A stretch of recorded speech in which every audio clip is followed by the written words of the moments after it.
You ask Tiger to solve. This deals with linear equations with one unknown. The final result is g equals -7. Let's solve it step by step.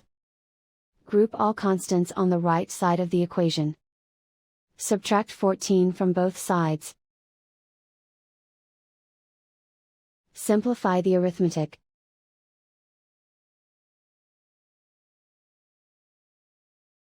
Isolate the g. Divide both sides by 2. Simplify the fraction. Find the greatest common factor of the numerator and denominator. Factor out and cancel the greatest common factor.